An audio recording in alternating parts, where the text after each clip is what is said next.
কদিন আগে একটা আন্তর্জাতিক মিডিয়ার রিপোর্ট দেখেছিলাম যে ইংল্যান্ডের মতো দেশে, অমুসলিম প্রধান দেশে সবচেয়ে জনপ্রিয় নাম হলো মোহাম্মদ, যে নামটি সবচেয়ে বেশি মানুষ তার সন্তানের জন্য নির্বাচন করেছে অন্য কোন নাম, এমনকি সেখানে খ্রিস্টান প্রধান এলাকা হওয়ার কারণে স্বয়ং ঈসা আলাইহিস সালামের বা তার পরিবারের কারোর নামে নামকরণের এরকম রেকর্ড নেই।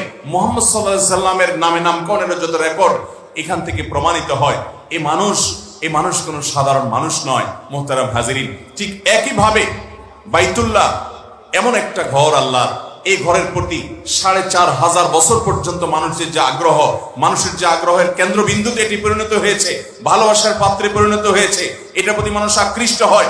৪৫০০ বছর পর্যন্ত মানুষ যাচ্ছে, একজন মানুষ তার জীবদ্দশাতে ১০, ২০, ৩০, ৪০ বার পর্যন্ত যাচ্ছে। তারপরে এই ঘরের প্রতি যাওয়া, সেখানে গিয়ে ইবাদত করার যে তৃষ্ণা আছে, পিপাসা আছে, সেটা কখনো মেটে না এবং সেটা কখনো শেষ হয় না।